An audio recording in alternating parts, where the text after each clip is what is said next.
उत्तर प्रदेश के इस आने वाले चुनाव में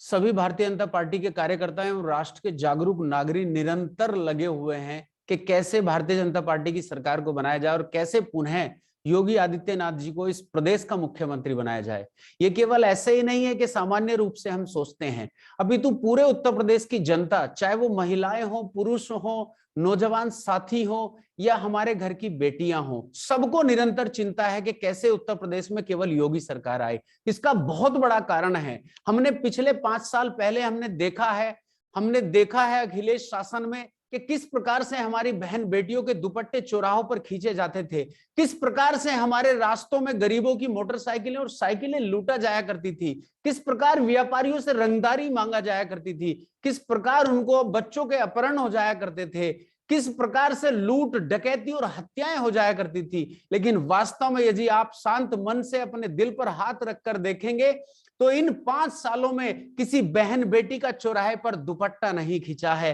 किसी गरीब की मोटरसाइकिल नहीं लूटी है और जो किसी गरीब की कार नहीं लूटी है। पहले हम लोग देखते थे कि मैं मोटरसाइकिल खड़ी करके चला, किसी दुकान में सामान लिया और मोटरसाइकिल खड़ी करके जैसे ही दुकान में सामान लिया पीछे देखा तो मोटरसाइकिल गायब हो गई। ऐसी घटना पिछले योगी आदित्यनाथ की 5 सालों की सरकार में एक भी घटना कहीं दिखाई नहीं दी। कार चोरी की घटना नहीं दिखाई दी। हमारे आदरणीय यशस्वी प्रधानमंत्री नरेंद्र मोदी जी ने भी सोतीगंज का जो मेरठ का एक बाजार हुआ करता था उसके विषय में अपने उद्बोधन में कहा है, क्योंकि मोटरसाइकिलें और कारें चोरी होती थी तो सोतीगंज के बाजार में कटती थी। सोतीगंज का बाजार भारतीय जनता पार्टी ने बंद कराया है, लूट डकैती भारतीय जनता पार्टी ने बंद कराई है। और आज जो मन चले निरंतर चौराहों पर बहन बेटियों को छेड़ा करते थे, उन मन चलों को नकेल कसने का एक काम यदि किसी ने किया है तो भारतीय जनता पार्टी की सरकार ने किया है। और मित्रों, आप लोगों ने देखा होगा समाजवादी पार्टी में गुंडे सरकार चलाते थे। थाने में ऐसा थाना मुझे बताने की आवश्यकता नहीं, आज आप 5 साल से फ्लैशबैक में जाइएगा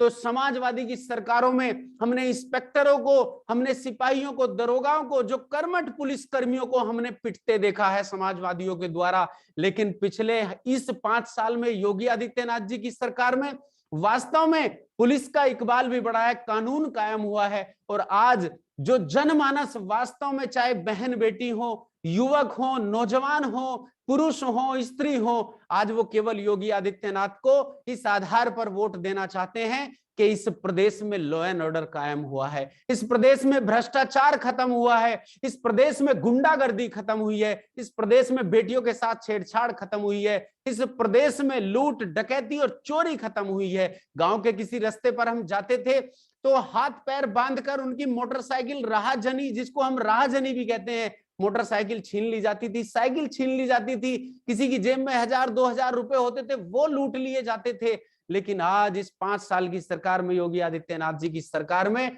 वास्तव में राम राज्य की, जिसकी हम कल्पना ही कर सकते हैं, क्योंकि हम राज राज्य को देख तो नहीं पाए, राम के शासन को देख तो नहीं पाए, लेकिन हमने ऐसा महसूस किया है कि इन पिछले 5 वर्षों के योगी आदित्यनाथ जी के कार्यकाल को वास्तव में हमने राम राज्य के जैसे ही हमने देखा है। लूट डकैती, भ्रष्टाचार, बहन बेटियों के साथ अत्याचार, ये सारी घटनाएं लगभग समाप्ति की ओर हैं। तो मित्रों, मैं आप लोगों से यही अपील करना चाहता हूं कि किसी भी प्रकार के जाति के भ्रम में ना पड़े, किसी और भ्रम में ना पड़े। इस देश में सुशासन और राम राज्य लाने के लिए उत्तर प्रदेश में आदित्यनाथ जी की सरकार को पूर्ण बहुमत के साथ लाएं। इन्हीं बातों के साथ जय हिंद, जय भारत।